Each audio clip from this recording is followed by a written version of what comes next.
Bienvenidos a la estrategia Aprendo en Casa del Ministerio de Educación. El Colegio Militar Mariscal Domingo Nieto presenta Leemos Juntos, semana 14, experiencia número 1, a cargo de la profesora Milagros García Magallanes. El título de esta experiencia es Mi más grande sueño. ¿Alguna vez has pensado qué te gustaría hacer en el futuro? ¿Cuál es tu más grande sueño? Probablemente tengas muchos sueños, ideales o metas, pero alguno debes situarlo en primer lugar de prioridad. Pues bien, ¿te imaginas cómo sería el momento en que logres cumplir ese sueño? ¿Qué crees que sentirías? ¿Cómo crees que sucedería? En esta experiencia te invitamos a pensar en dicho sueño e imaginar cómo sería ese gran momento en que logres cumplirlo. Para iniciar esta aventura te formulamos las siguientes preguntas. ¿Cuál es tu más grande sueño? ¿Cómo imaginas el momento en que logres cumplirlo?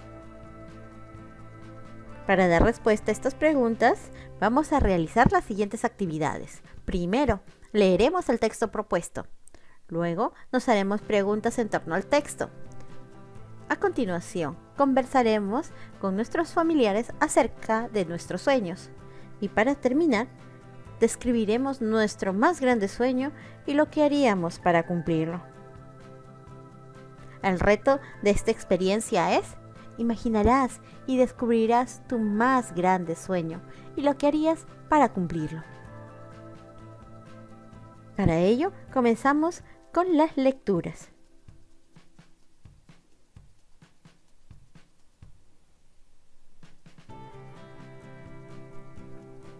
A continuación, leeremos el cuento García Márquez y yo, del autor Jorge Ninapaita de la Rosa.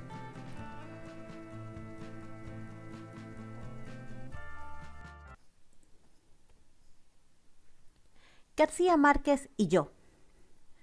Extraños fueron los caminos que me llevaron hacia la gloria. Ahora que repaso mi vida, puedo apreciarlo con claridad.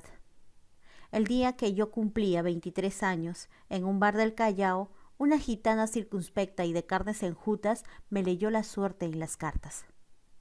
Luego, con tono solemne, me dijo que yo haría algo muy importante en la vida. Algo grandioso, fueron sus palabras. La verdad, no fue una gran sorpresa para mí, porque siempre estuve convencido de ello, aunque pensaba que no era necesario ejecutar algo desmesurado. Un aporte a la historia, por pequeño que sea, es un logro notable. Y mientras llegaba el momento esperado, me desempeñaba como corrector de textos en una editorial de libros de teología. 4 años después, partí del Callao en un barco carguero que me llevó por varios puertos de Sudamérica. Así, inicié un periplo que duró más de 10 años. Me ganaba la vida corrigiendo textos. Lugar a donde llegaba, averiguaba sobre las editoriales o los diarios más conocidos, y allá iba a ofrecer mis servicios. La corrección de textos es un oficio mal reconocido, y no es una tarea fácil, aunque muchos la consideren una ocupación ancilar y de poco fuste. En este trabajo hay que dominar no solo la ortografía, la gramática, la sinonimia, también el ritmo y la cadencia de las frases. Muchas veces incluso hay que adivinar lo que el autor quiso decir. La experiencia brinda destreza al buen corrector. Y con los años basta una rápida ojeada a las primeras frases de un texto para medir la calidad de su autor, para saber si estamos ante un profesional de la pluma o ante un pelmazo que ensarta palabras. El año más importante de mi vida fue 1967, que me halló viviendo en Buenos Aires. Trabajaba corrigiendo libros técnicos, boletines, algunos volúmenes de cuentos en una editorial de cierta importancia, luego de haberme rebajado a fungir de ayudante de cocina en un restaurante japonés. No pasaba nada especial en mi vida, y yo empezaba a dudar de mí mismo. Hasta que 4 meses y medio después de haber entrado a esa editorial, llegó a mis manos un texto grueso en un sobre manila. era una novela.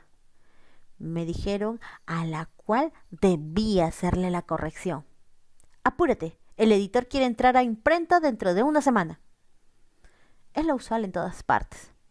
Los editores siempre andan apurados y quieren que uno también se apresure a último momento, cuando ellos han perdido tiempo valioso sacando cuentas sobre costos de producción y esas banalidades. Hojeé sin ganas las páginas, esperando encontrarme con algún farragoso texto de estilo regionalista y temática sollozante de los que aún sobrevivían por esos años. Pero sucedió algo inesperado. Desde las primeras páginas de esa novela quedé sacudido.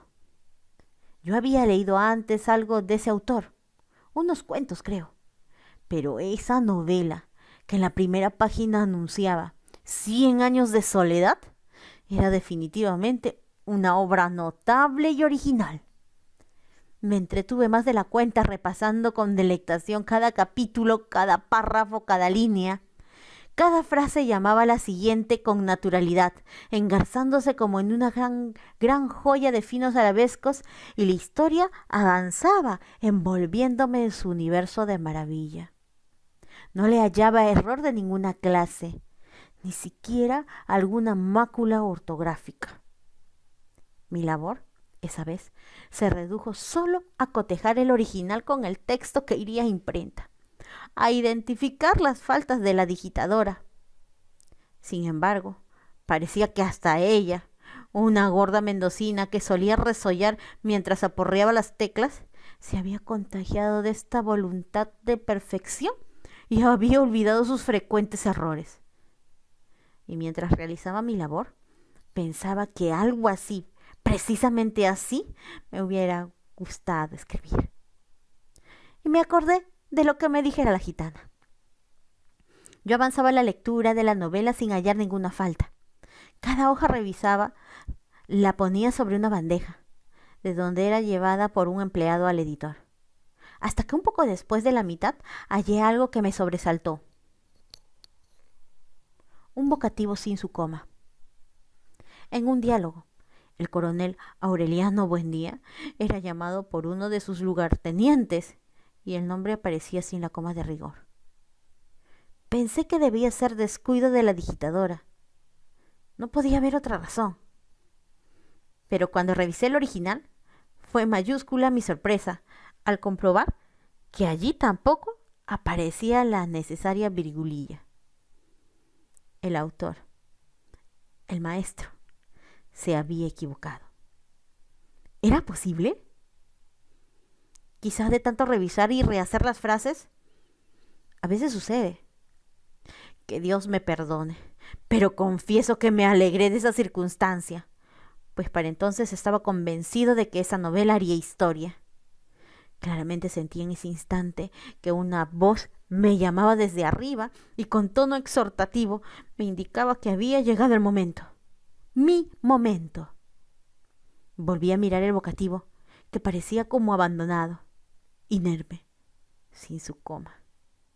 Y entonces ya no me quedaba más que cumplir con mi labor, hacer mi aporte. Así es que tomé mi gruesa pluma de tinta líquida, tratando de sortear un temblor que al inicio amenazó con debilitar mi mano. Inspiré larga y lentamente. Calculé la distancia, la presión necesaria, y esta vez con mano segura y pulso firme, puse la coma. Un punto grueso con una colita hacia abajo, como mandan los cánones, tanto en la versión de la digitadora como en la del autor. Eso fue todo. Eso fue suficiente. El resto es historia. La novela prácticamente instauró una nueva manera de narrar. Se realizaron varias ediciones de ella y se vendieron millones de ejemplares. Yo permanecí en Buenos Aires solo hasta la tercera edición. Volví al Callao, donde ingresé como corrector en una dependencia del Ministerio de Educación. Me casé, tuve 3 hijos, fui feliz. Ya nada importante. Años más tarde, me jubilé. Mi vida después ha consistido en mantenerme atento al derrotero editorial de la obra. En cuanto una nueva edición llegaba a las librerías, corría a conseguir un ejemplar, un poco para hacerle honor a la novela, pero sobre todo para verificar la presencia de mi coma, si es que continuaba allí. Y por supuesto, allí estaba, bien afincada, cumpliendo su función cabal, y hasta me parecía que resaltaba más que los otros signos cercanos. Ahora que mi modesta pensión de jubilado no me permite comprar las nuevas ediciones, algunas notablemente lujosas, solamente puedo dedicarme a admirarlas. Entro en esos elegantes recintos de libros del centro. Sorteo al vendedor que me mira con gesto despreciativo. Ubico la nueva edición. Llego hasta la página indicada, que varía según la editorial y las picas, y veo mi coma. Cuando leo el párrafo pertinente y recuerdo todo el reconocimiento que ha obtenido la obra, que ha contribuido a ganar el Nobel para su autor, yo también siento orgullo y se me hincha el pecho de emoción. En esos instantes percibo claramente cómo el aliento de gloria me roza la cara y revuelve mis cabellos canos, y me siento orgulloso, muy orgulloso, por esa novela que hace mucho, en un tiempo ya lejano, escribimos García Márquez y yo.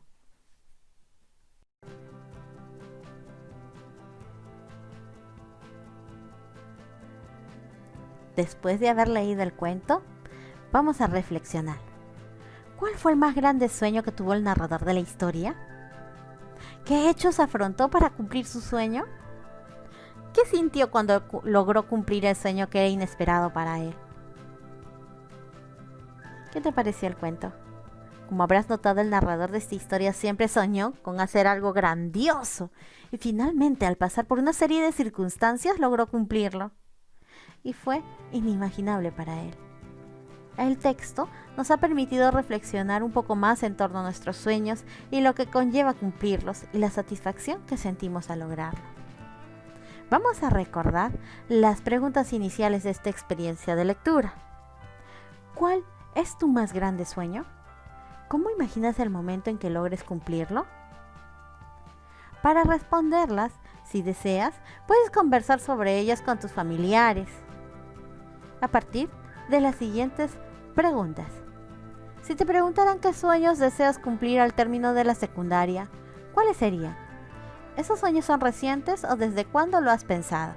¿Qué podrías planear para cumplirlos? ¿Qué sientes cuando hablas o piensas en tus sueños?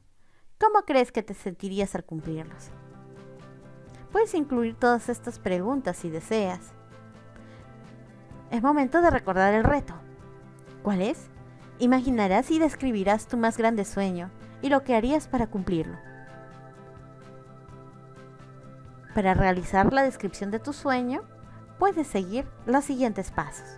Primero, sobre la base de las preguntas que te hiciste a ti mismo acerca del cuento leído, recuerda tu sueño más grande. Si aún no lo tienes en mente, piensa en lo que más te gustaría lograr.